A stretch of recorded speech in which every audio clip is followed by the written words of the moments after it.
Well, I want to thank everybody because this was a rough day for all of us. You know that. And I have to start by saying, hello, Illinois. Special place, special people, great people. Hello, Illinois.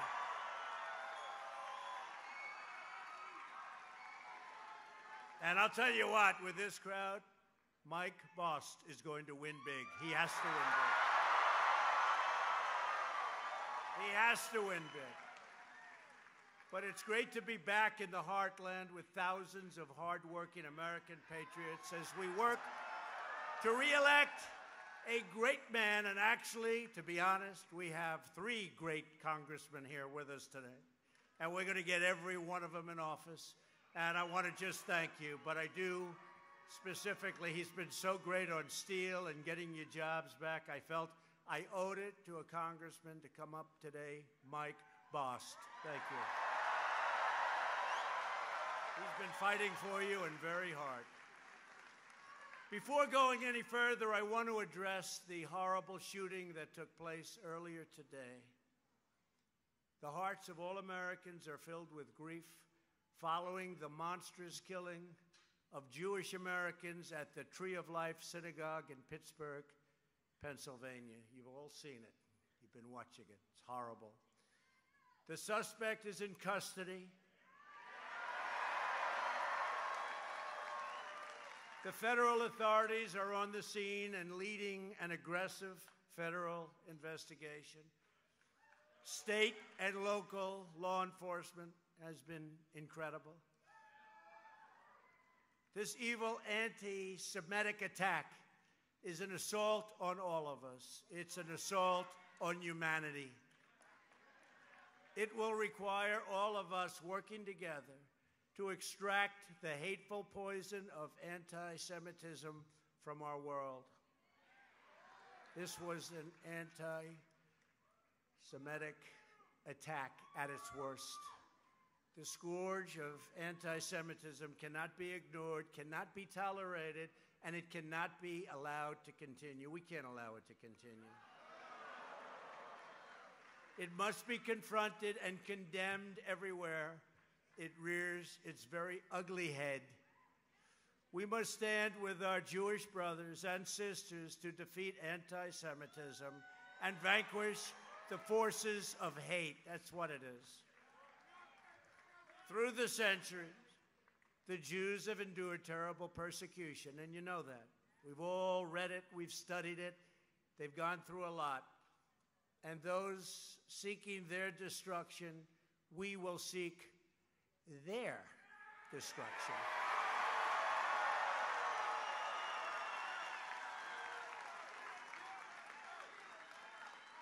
Now, when you have crimes like this, whether it's this one or another one on another group, we have to bring back the death penalty.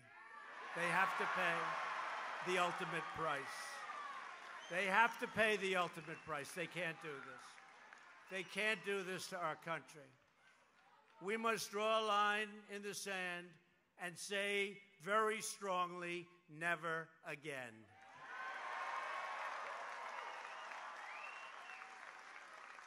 Tonight, everyone in this arena and every citizen across the land sends our prayers to the victims and their families. We all do. We also send our gratitude to the law enforcement officers who were incredible and who risked their lives and sustained very, very serious injuries during this horrible attack. We salute the heroes of American law enforcement. We always do. We always do.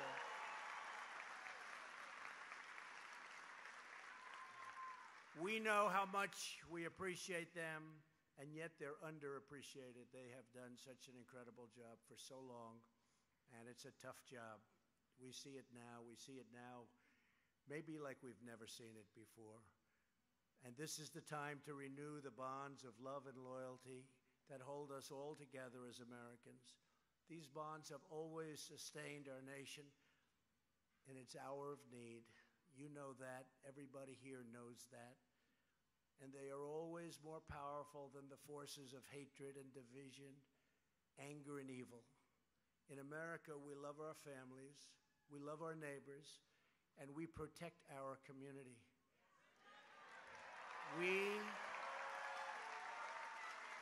We trust in God.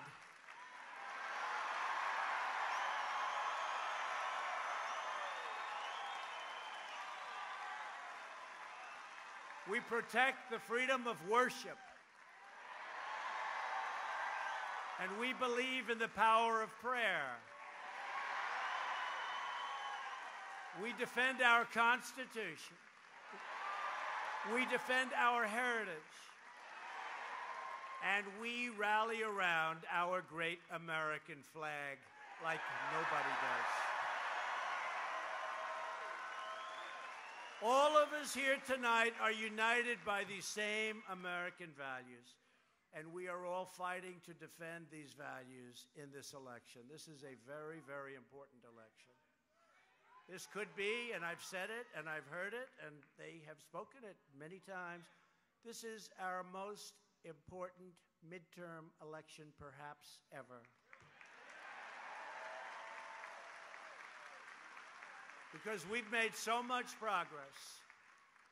This is steel country and lots of other country. We have made so much progress, we don't want to give up that progress. We can't allow that to happen. Under Republican leadership, America is booming like never before because we are finally putting America first.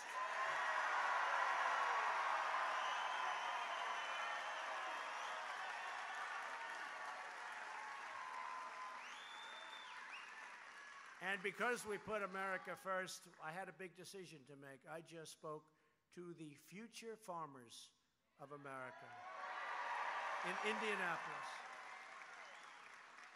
And with what happened early today, that horrible, horrible attack in Pittsburgh, I was saying maybe I should cancel both this and that. And then I said to myself, I remember Dick Grasso, a friend of mine, great guy. He headed up the New York Stock Exchange on September 11th, and the New York Stock Exchange was open the following day. He said, and what they had to do to open it, you wouldn't believe. We won't even talk to you about it. But he got that exchange open. We can't make these sick, demented, evil people important. And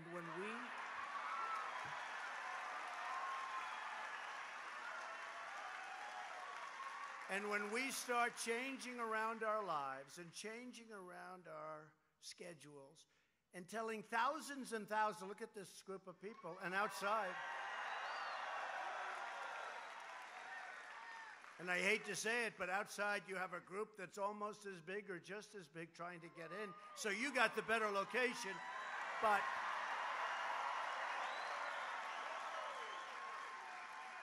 they have a better movie screen, okay? And they're great. I see them right there, a lot of people and great people. But we can't allow people like this to become important. And when we change all of our lives in order to accommodate them, it's not acceptable. So I thought of it for a little while, and the press said, are you going to cancel these two events? And frankly, the future farmers, I could have done that one. But this is a rally for Mike Bost, and frankly, this one maybe I could have, except I don't want to change our life for somebody that's sick and evil, and I don't think we ever should. I don't think we ever should.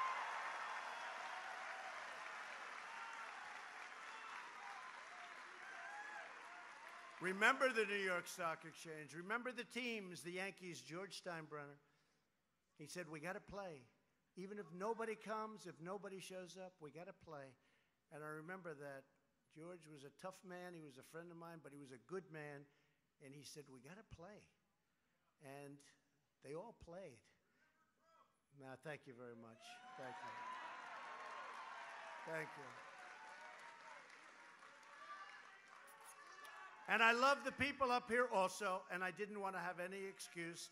I could have had a little bit of an excuse. There was no excuses. We have our lives, we have our schedules, and nobody's going to change it, okay?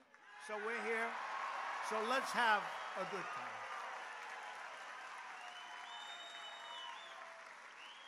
And if you don't mind, I'm going to tone it down just a little bit. Is that okay?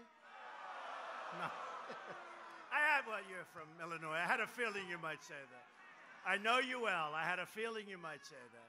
But I do. I really appreciate it. And you are amazing people. And we wouldn't miss this. We wouldn't miss this. Thank you very much. Thank you very much.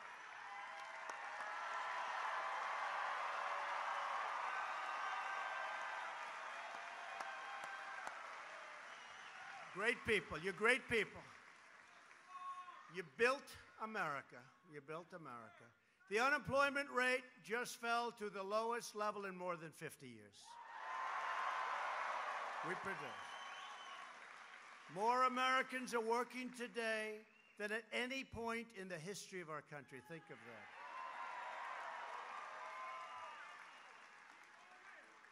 And I don't want to be rude, but your steel industry was dead as a doornail, and now it's a hot industry again.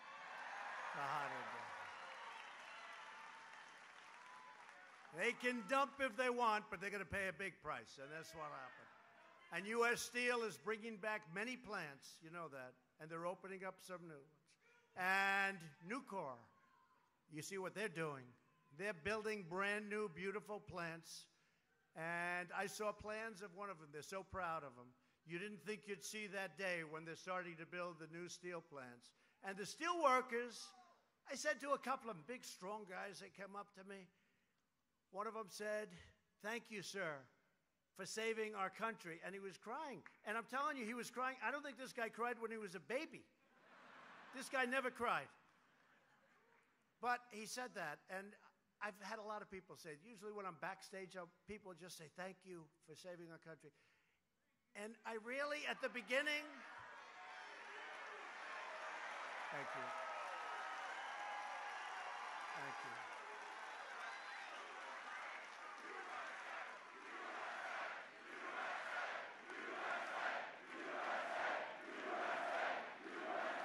Thank you. And at the beginning, when people would say that to me, I'd sort of like, I'd say, that's surreal. That's a big statement. But I realize now when I see what's happening and what's going on and the no border theory and take everybody into our country when we can't, I realize that if our opponent, not my opponent, but if our opponent got in, our country would be in really serious trouble. Maybe to a point where it never could come back again. We are bringing it back. We just passed a massive tax cut for working families, and we will soon follow it up with another 10% tax cut for the middle class. We're working on Kevin Brady. We're putting our coal miners back to work. Clean coal. Clean coal. That was a gone industry, I'll tell you. We're putting them back to work. Clean coal, beautiful clean coal, what they do with coal today. And I know you won't like this much, but we're putting our steel workers back to work, right? We are really putting them back to work. We are putting our steel workers back to work. And by the way, that's an industry you can't do without steel. You know, we were at a point where we were just running on fumes, and we need steel for defense and aluminum, by the way, which is also roaring back. But we need steel and aluminum for defense. Some industries you can. You can go buy it from somebody else. We can't lose steel. So those furnaces are starting up all over the place. It's a beautiful thing to see. I'm very proud of it. Very proud of it. Thank you. Thank you, darling. Over the last 2 decades, nearly 2/3 of American raw steel companies went out of business. Did you know that? 2/3. And the rest were on fumes.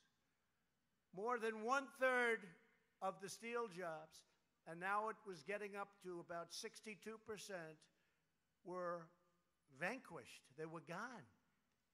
You could say vanquished and vanished. It's a combination of both. More than 70,000 hardworking Americans saw their jobs eliminated and their way of life destroyed. They want to make steel. And I said to them, how about another industry? We'll teach you how to make a computer, a little computer. This guy's his hands are like this, his shoulder. He doesn't want to make a computer. He wants to make steel. Does that make sense? I said the same thing to the miners in West Virginia. Remember that? I won that by 42%. Nobody's ever heard of it. Nobody ever heard of it. Over a Democrat, not like an independent, over a Democrat named Hillary Clinton.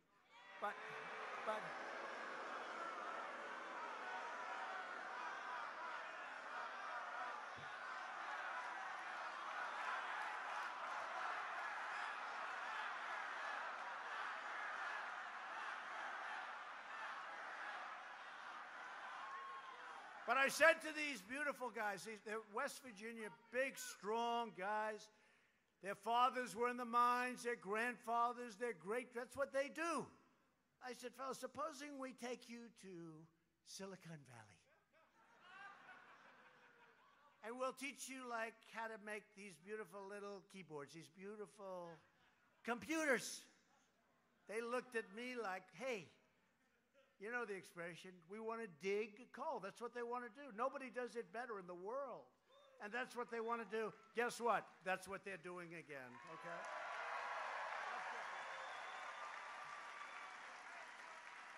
Clean coal.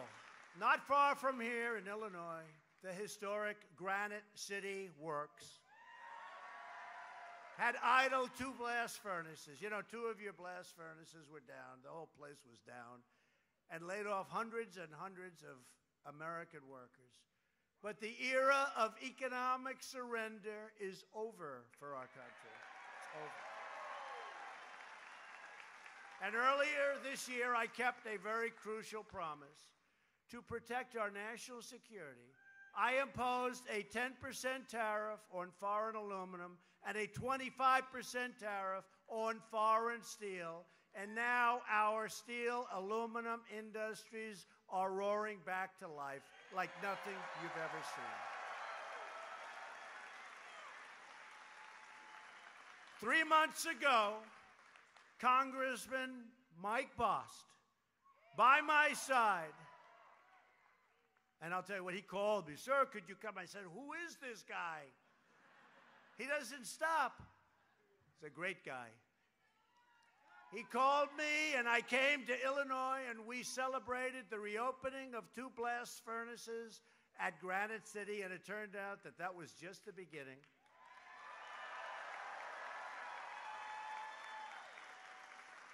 Thanks to our tariffs, number one, you don't hear this, hundreds of millions of dollars is being paid into the coffers of the United States Treasury. That's okay, too. You don't hear that. Hundreds of Illinois steelworkers and steelworkers all over the country are now back on the job, pouring 2.7 million tons of raw American steel into the spine of our country.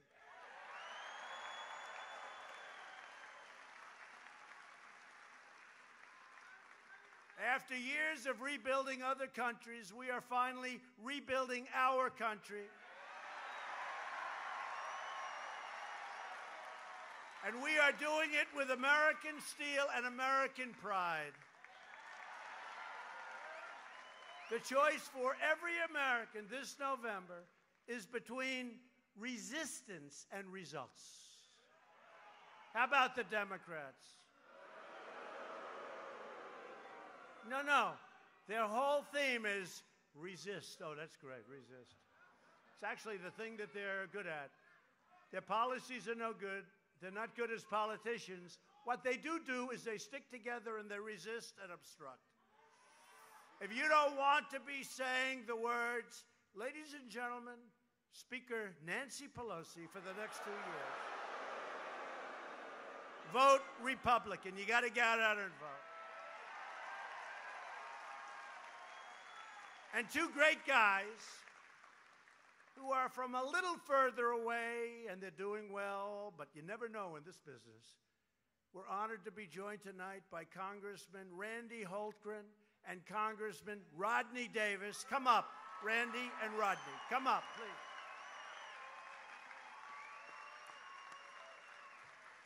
These two guys are warriors along with Mike. Mike Boss is a warrior. Get him in. Come on up, fellas.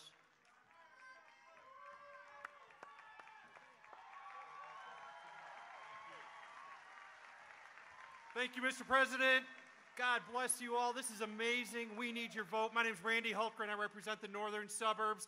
We got a tough battle running against a very liberal who absolutely is dying to support Nancy Pelosi for Speaker.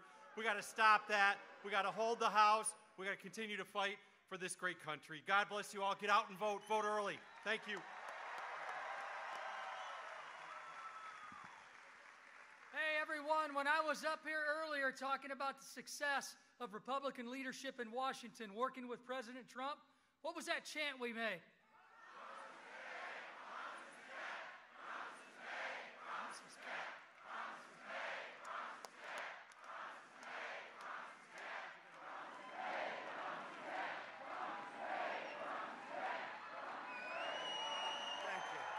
Thank you. Thank you very much. I have to tell them, be careful of that runway. You know, that runway is so narrow. Can you imagine if I went down on the runway? Oh, would that be? Oh. No, could you imagine? It would be, you're right. Well, maybe they'd give me a pass and they'd say, let's not show that. No? I'm always very careful. You know, it's funny, I walk down the plains, nobody cares if you walk nice and easy. Because if I ever tripped or stumbled just a little bit, it'll be headline news. And whoever's doing these runways, whoever the hell it is, please make them a little bit wider, because that sucker is narrow.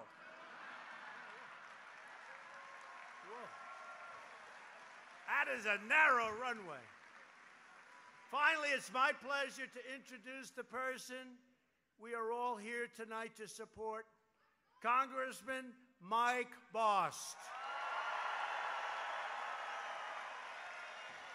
Mike fights every day for the hard-working people of Illinois, and I know it probably better than anyone. He calls me, please, you've got to help my people. Other people, honestly, other people don't care. This guy cares. That's why I'm here. That's why I'm here. He voted to cut your taxes, reduce your regulations, protect your Medicare, protect your pre-existing conditions. Mike Bost defends Illinois farmers, Illinois miners, and Illinois steelworkers. Mike, come on up. Thank you, Mr. President. And thank you. Thank you for coming out and showing how much we love our President, Donald Trump.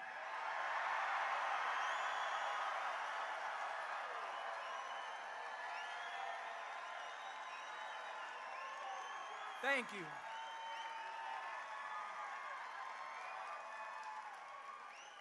And the most important thing to remember, the other two gentlemen that were up here, if you're in their district, get out and vote. If you're in our district, get out and vote. Why? Because if you want our president to continue to succeed, you cannot allow Nancy Pelosi to take that House back. It's up to you, Mr. President. Thank you. Thank you for leading in a way that we need America to be led, and thank you for coming to Southern Illinois.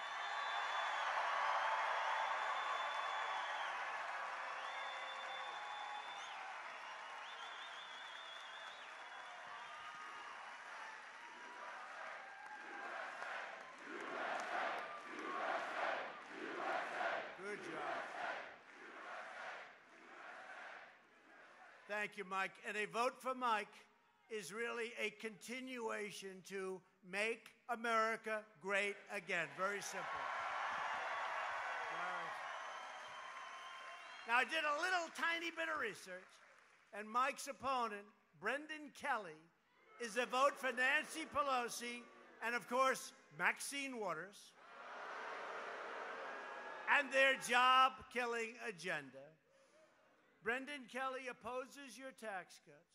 He's weak on crime. He's for open borders. Can you believe some? Seriously. Forget about Brendan Kelly. Let's say you're a politician, and you're running on this platform. Open borders. We're going to take care of illegal aliens' health care.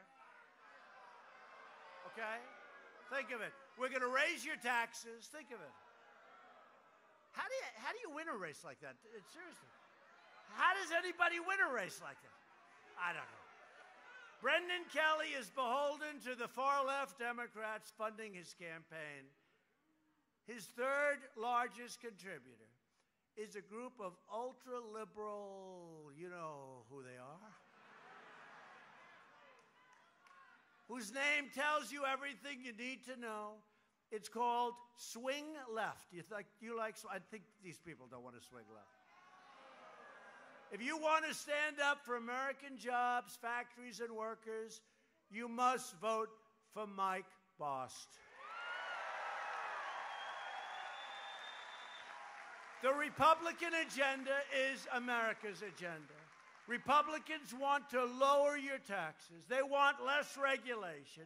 They want fair trade deals. Oh, am I making you good fair trade deals? I'm not making you fair trade deals. I'm making you unfair trade deals in our favor, okay? It's about time. You have been ripped off by a lot of countries. And I don't blame the countries. I don't blame them. I blame us. I blame our leadership. They should have never allowed NAFTA. You look at NAFTA. You look at that.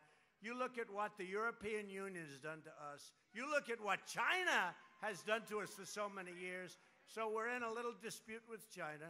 We put $250 billion worth of tariffs on China at 25%. And I think we're going to make a deal. Look, if we do good, and if we don't, that's okay. But we have a tremendous, and we can put another $257 billion worth of tariffs on China. And I have a feeling that everything is going to work out. They want to make a deal. I said, you're not ready yet. You're not ready yet. Remember they said, please make a deal with Canada. Please. These politicians stand up. Not Mike. Not Mike. Not the other two either. The other two are saying, don't do whatever you want. Because they want a great deal. You know, you can't just run and make it. Canada's had an unbelievable deal. Canada, we love Canada. We love Canada. And I actually like the Prime Minister. I do. But I have to, good guy, no.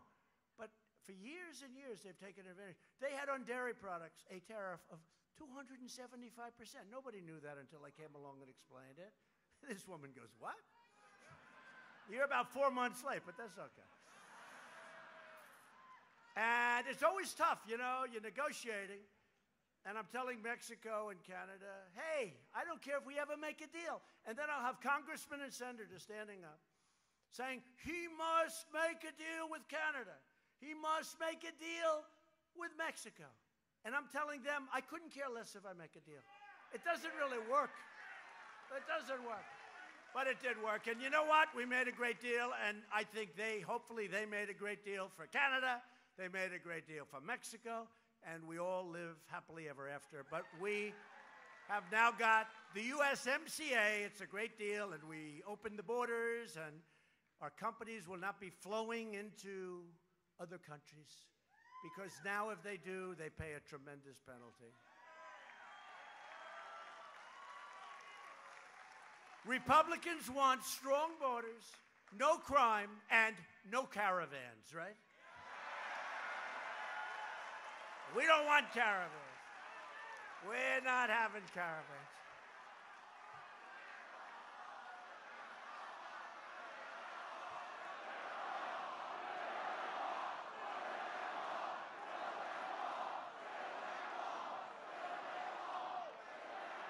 So we started the wall. We spent $1.6 billion. We then spent another $1.6 billion. Now we're spending another $1.6 billion. But I want to do it all at one time. But you know what? Watch. Just watch. They're going to go crazy when I say this. You're going to be so happy next week. You're going to see something happen next week.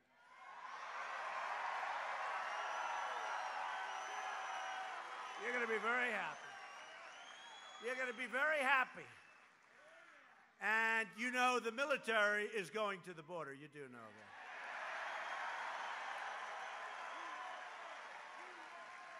And I want the people of the caravan to come into our country, but they have to come in legally, like all of the millions of people that are waiting online right now. They can't break into our borders. They're not going to. We've done an incredible job. ICE, Border Patrol, we've done, you know, I always say, it's my fault. You know why it's my fault?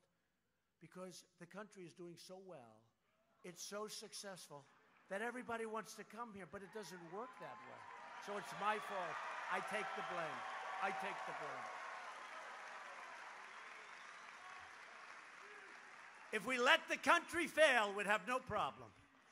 But we don't want to do that. We don't want to do that. So you're going to see we called in the military. The military, oh, they're ready, they're ready. And I wish I could just tell them, and I say it, caravan, turn around. You're not coming in. You're not coming in. I'm sorry.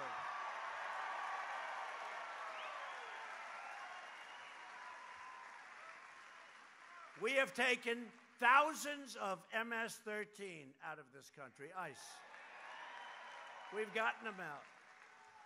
And if you look at that large group, sometimes it gets up to 17,000 people, they say. Today, they said it's really gets bigger and doesn't make any difference because they're not coming in.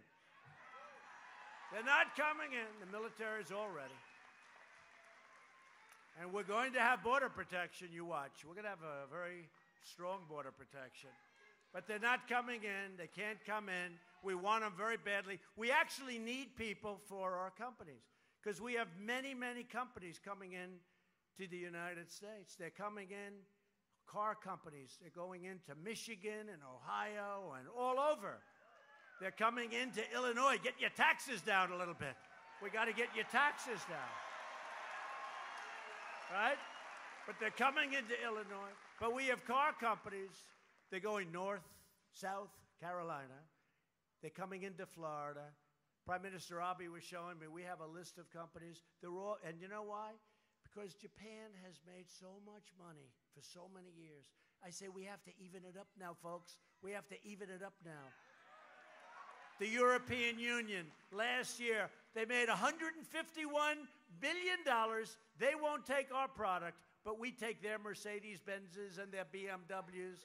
Not going to happen anymore unless we straighten it out. They understand that. And with China, that's the big one. That's the big one. China has been averaging $500 billion for many years. And I told President Xi, who I like a lot, he's the president of China, strong, smart. I said, I don't blame you. I was giving a speech in China, and I was ranting and raving about how China's been ripping off the country. And then I realized I was in China. This wasn't playing cool. I said, this speech is not playing well. And I looked at President Xi. He was looking up, what the hell is this all about? And I looked at him, I said, but I don't blame you. And he felt better.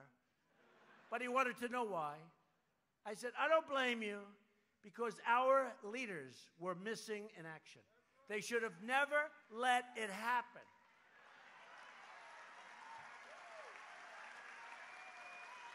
Just like they should have never let the whole situation in North Korea happen, get to that point. But we're doing great there now. No more rockets, right? I say all the time. No more rockets, no more missiles, no more nuclear testing. We got our hostages back. We're getting our remains, the remains of our great heroes. They're coming back. And we have a good relationship with Kim Jong-un. We have a great relationship with Chairman Kim, and we feel good about it. So there's not much they can say. Look, there's no more testing. They're closing sites. There's no more nuclear. There's no more, the nuclear testing stopped. There's no missiles going over Japan. Think of it. We got our hostages back. We got our hostages back. We didn't. Hey, people said we'll never get the remains back. Vice President Mike Pence got the remains. He greeted the remains of these great, great heroes. Right? In Hawaii, we're getting the remains back. So the only thing they said is, now when did I leave there? 3 months ago, would you say? Singapore, would you say it's 3 months? Not much more. So let's say I left 3 or 4 months ago.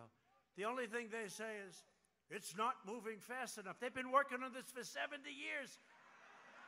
I've been doing it for 4 months. And the rhetoric was very tough, remember? Very, very tough.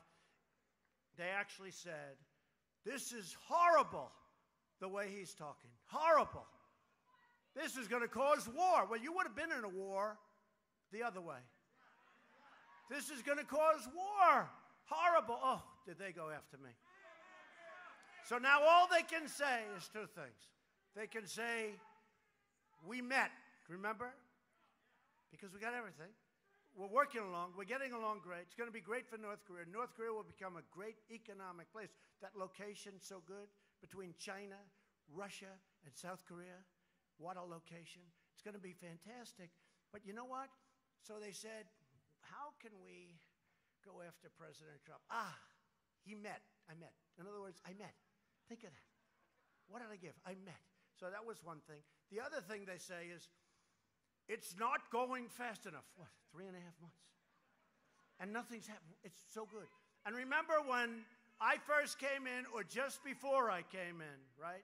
Just before, everyone really thought we were going to war. And that was going to be a potential nuclear catastrophe. Well, I can't know. I mean, look, who knows in life, right? I'm not going to say. I can only say the relationship is really good. And we're really in good shape, and they're really good shape, and they're happy, and we're happy.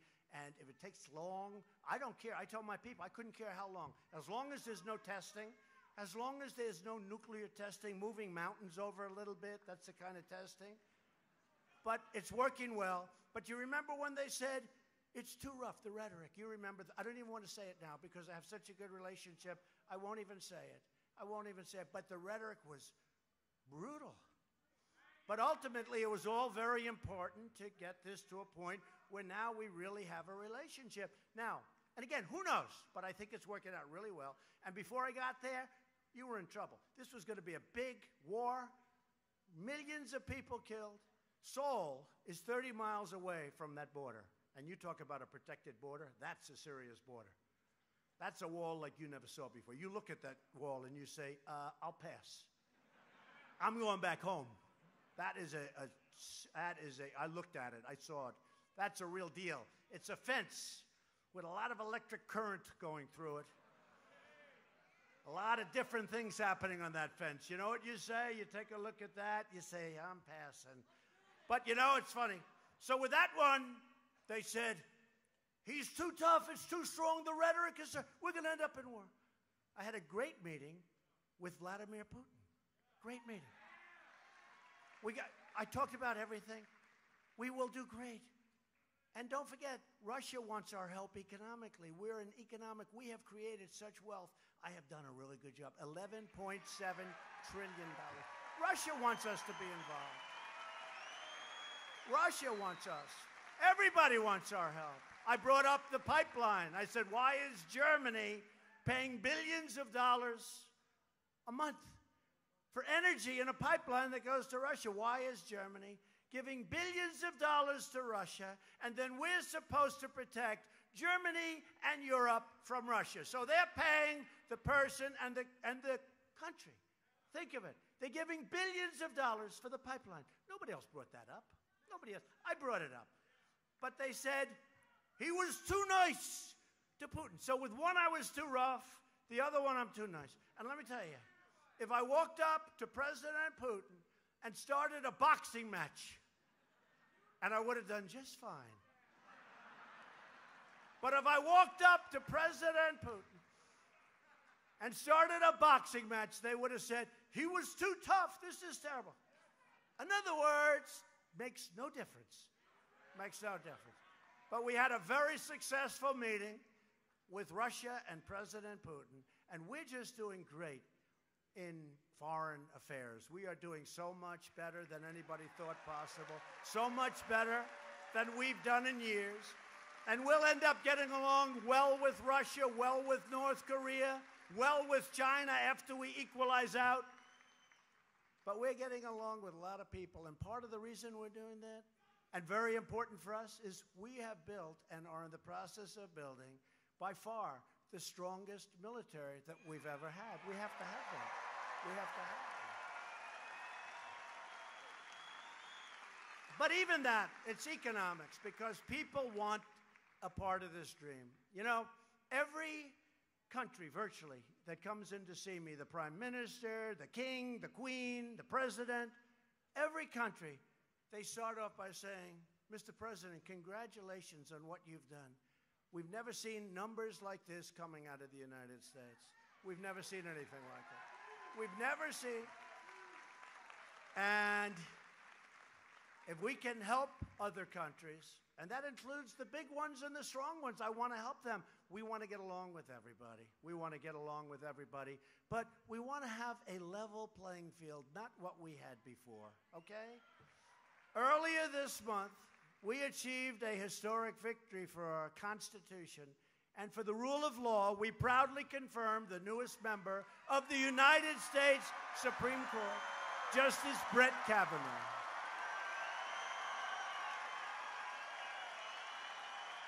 Right? Boy.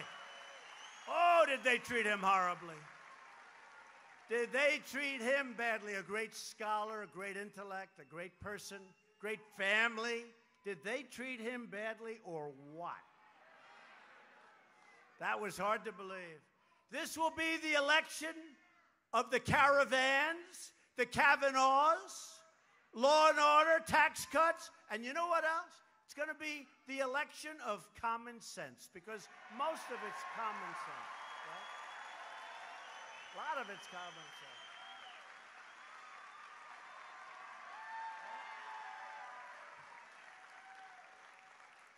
People say he's a great, great conservative. You know, if somebody else did what I did, 2 great Supreme Court justices already.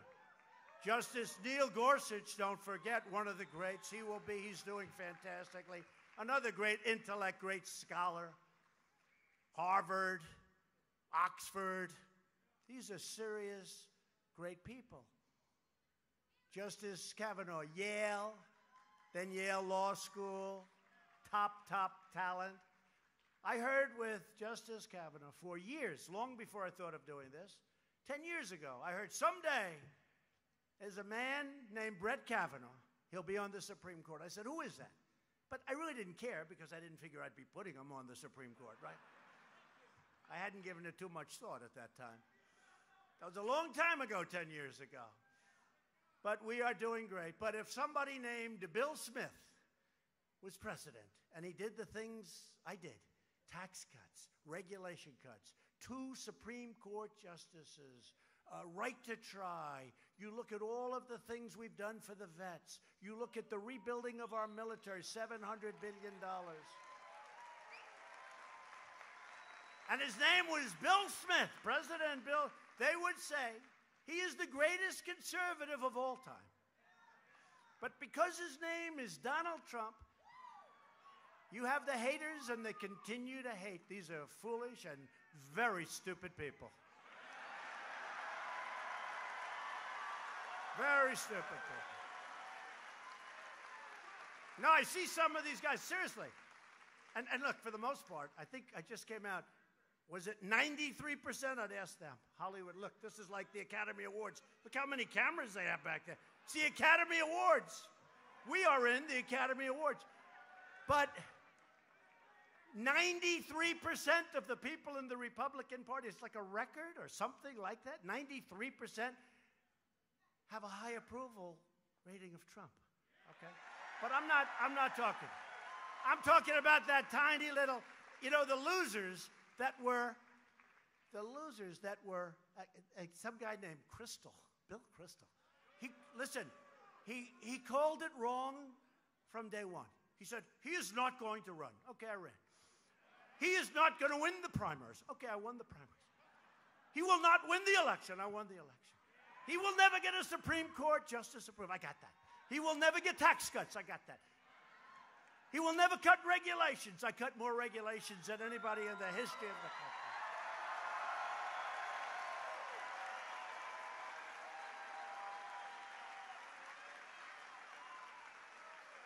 I mean, these are losers. Why do they put them on television? Seriously.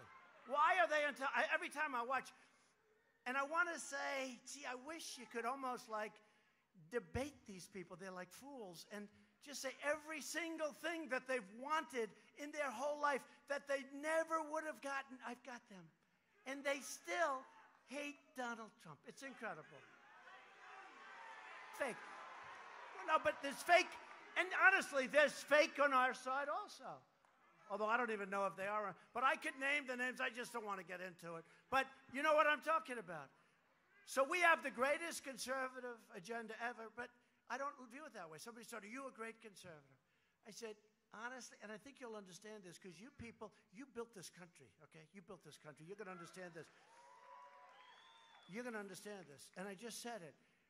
I am somebody that has tremendous common sense.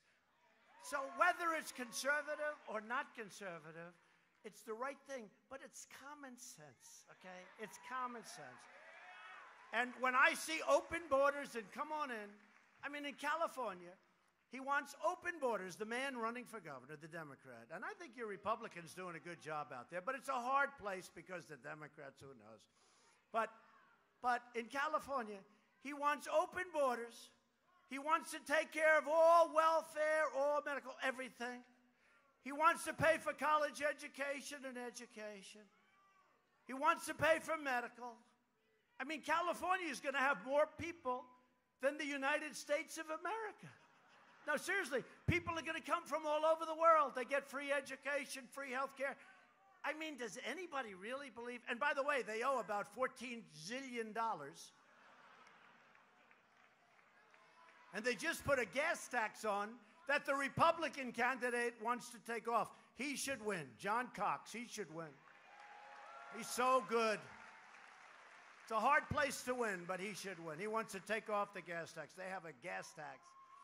But it's really, I think I am the person, and I am running, I'm conservative, but I'm running on common sense. It's all common sense.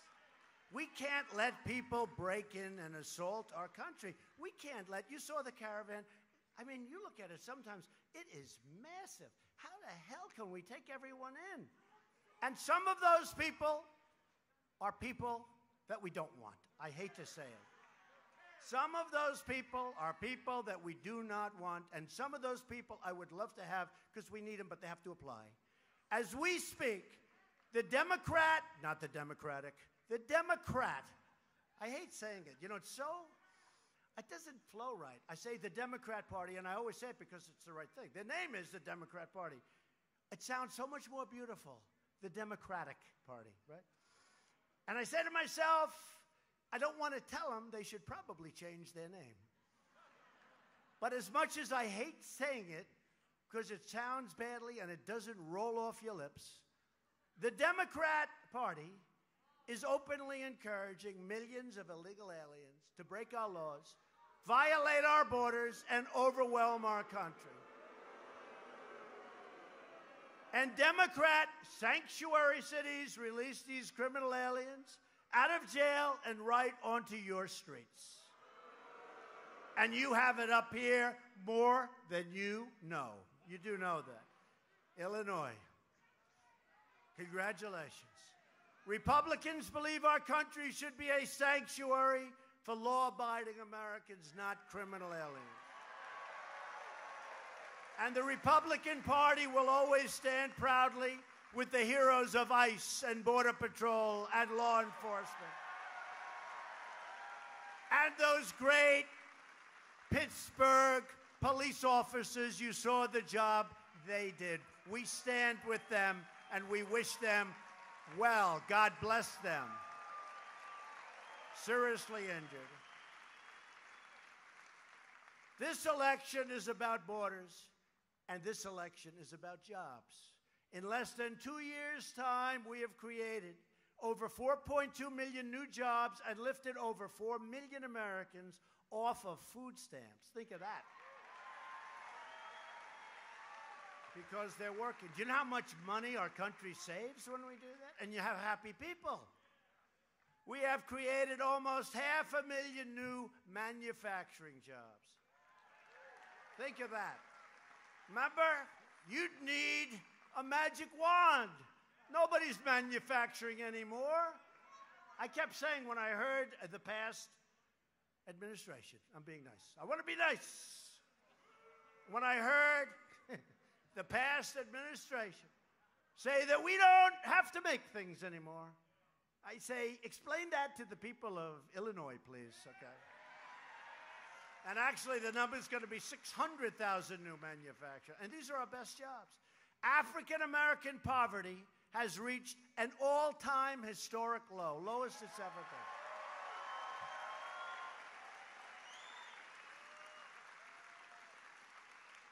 That's why Kanye West and Big Jim Brown and so many others, African American, Hispanic American, and Asian American unemployment have reached their lowest rates in the history of our country. How do you win that one? If I'm in a debate, and you know the Democrats have always laid claim because it was sort of like an automatic vote. It's not automatic anymore. Take a look at the polls. They're smart people, and take a look at the polls, not automatic anymore. And how do you win that statement? How do you win the statement that we have now? Let's say I'm in a debate with one of these Democrats. Whoever's chosen, so far I like the field very much. Somebody said, who do you like best? I said, I like them all. So far.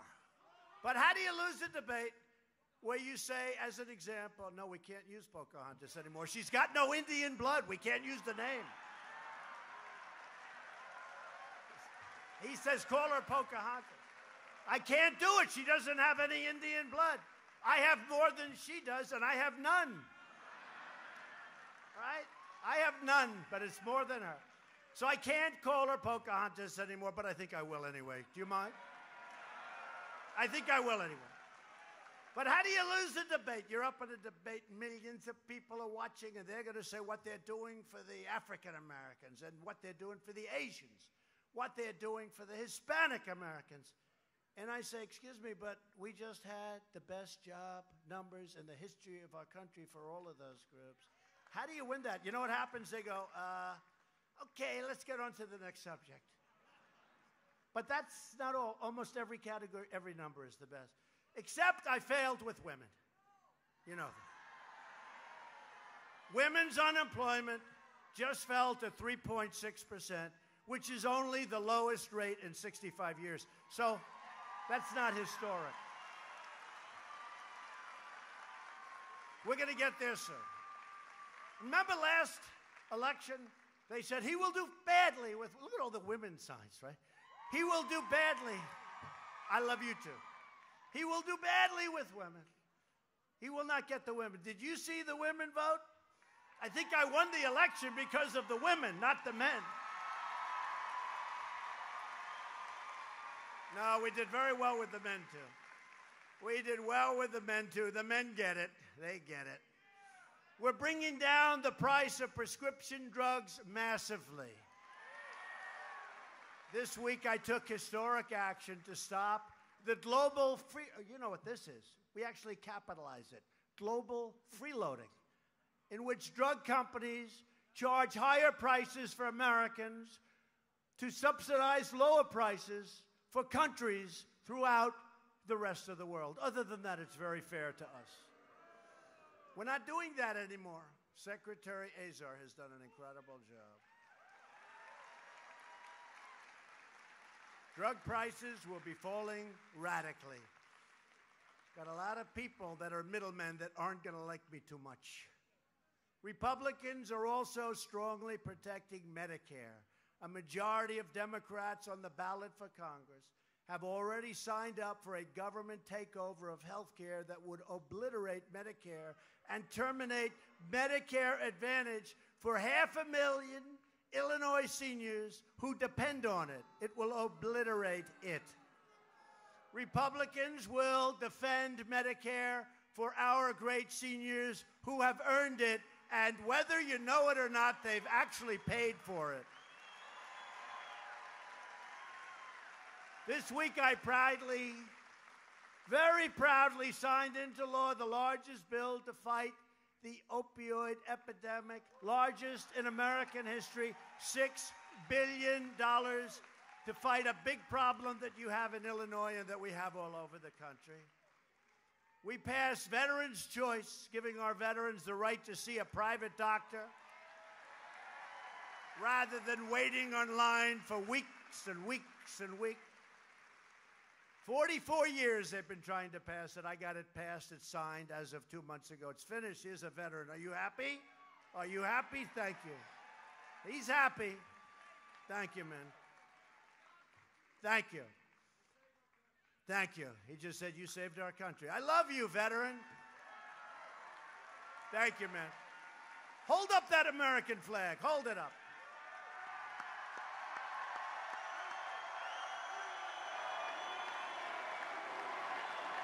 Right. Thank you. Thank you. I like him. I like him. At first, I thought he was a protester. We don't seem to have too many protesters anymore. You notice? A lot of love in these rooms. We don't have too many. I shouldn't say that. They'll start sending paid protesters at it. And the landmark VA accountability law, don't forget that, to ensure anyone who mistreats our great veterans, and by the way, in prime time, they would have never mistreated our veterans, but they were bad. We have sadists. We have some bad people. They're gone. Boom, we fire them. You weren't able to get that for 45 years. We got it signed. We got that signed too. Veterans' Choice and accountability. They're accountable. If they steal, if they rob, if they hurt our veterans, if they're not there, if they punch in but they're not there, we can fire them. And you think that was easy to get through unions and civil service? It wasn't. But we got it passed, and I signed it. And they let go of a lot of people that were not treating our veterans properly. We secured $716 billion to fully rebuild the United States military, and at my direction, the Pentagon is now working to create the sixth branch of the American Armed Forces, the Space Force. Space Force. Very important. Very important. And I withdrew the United States from the horrible one-sided Iran nuclear deal. It was a catastrophe. And Iran is not the same country anymore, I hate to say it. And we have recognized the capital of Israel and opened the American embassy in Jerusalem. And all together, because I don't know whether you know it or not, but I know it, and a lot of you do know it, this is the greatest political movement in the history of our country. This is the greatest. In the history of our country, we have a lot of bad people out there trying to hurt us, but we're not going to let that happen. We've made extraordinary progress, and we're just getting started. Keep winning, he said. You're right. We're going to keep winning. We're going to win so much, you people are going to get so disgusted and tired. You're going to be so tired of winning. You're going to go to Mike Boston. You're going to say, please, Mike, get with the president. We can't stand all this winning. The truth is, we are winning. We're starting to win a lot, you have to say. Mike, talk to him. Talk to him. Talk to our president. We're not used to this. We've been losing for so many years here in Illinois, and now we're winning. Our steel is coming back. Our taxes are going down. Our regulations are going out. We got health care that's good. We got rid of the individual mandate disaster from Obamacare. Mike, we don't want to win so much. We're getting tired of winning. It's getting boring. And I'll say, I don't care, Mike. I'm not going to obey that one. We're going to keep, you go back and tell the people of Illinois and the rest of this country we're going to keep on winning. I don't care. I don't care if they like it or not. We're going to keep on winning. I don't care. But I know the people of this country, and the people of this country, they want to keep on winning. That I can tell you. If you vote Republican this November, we will continue to cut your taxes, cut your regulations, and raise your incomes like we've been doing. Think of where you are now compared to where you were 3 or 4 or 5 years ago. It's like a different planet. We will protect your right to free speech and religious liberty. And we will continue to appoint judges who will uphold and defend the Constitution of the United States. We will fully secure our border. We will pass Kate's Law. We will stop sanctuary cities, stop catch and release, end the visa lottery disaster. We will end chain migration, and we will keep the criminal drug dealers and terrorists the hell out of our country.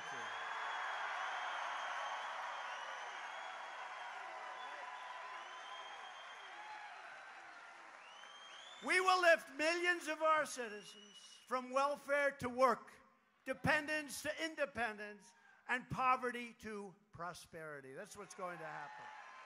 And they're going to love it. For years you watched as your leaders apologized for America. Now you have a president who is standing up for America. We are standing up for your values. We are standing up for our great steel workers. We are standing up for the great state of Illinois. And we are proudly standing up for our national anthem.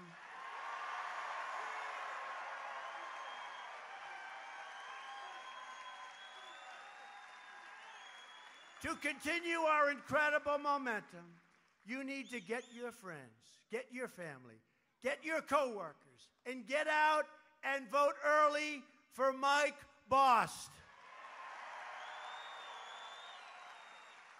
Loyal citizens like you help build this country, and together we are taking back our country, returning power to you, the American people. That's what we're doing, and that's what we're doing. Illinois is the state that gave us 2 of our greatest Republican presidents. Not bad, by the way. Not bad. I mean, you got to pick 2. These aren't the worst. I can think of a little bit lower down the ladder. You gave us Abraham Lincoln and Ronald Reagan. Not bad. Wow. That's not a bad job. They'd be higher on my list. And Illinois is the state that gave us generations of proud farmers and steel workers and miners and soldiers and patriots who made our country into the most powerful nation on earth. And we are now more powerful. We have a greater military right now and getting better all the time. Our military is bigger and better and stronger. We have never had anything like it. And you know what? The stronger it gets, the less likely it is that we'll ever have to use it, because that's the way the world works. And everything is made in the USA. Everything. The greatest ships and missiles and rockets. The greatest jet fighters and bombers and tankers. The greatest submarines in the world. It's all made right here in the USA. This state was settled by tough pioneer women. Really, they were tough. Much tougher than the men, by the way, but we were. Tough women, strong women, beautiful women. I'm not allowed to say that. They're strong, they're tough, and they're beautiful. And the men weren't so bad either. The men went along for the ride. The men weren't bad either, okay? Is that enough for you men? No, they're not too happy about it. From the foundries to the farm fields of southern Illinois, your ancestors worked, they sacrificed, they built a life and a home with their own two hands. They didn't have a lot of money. They didn't have a lot of luxury. But they all had one thing in common. They loved their families, they loved their country, and they loved their God.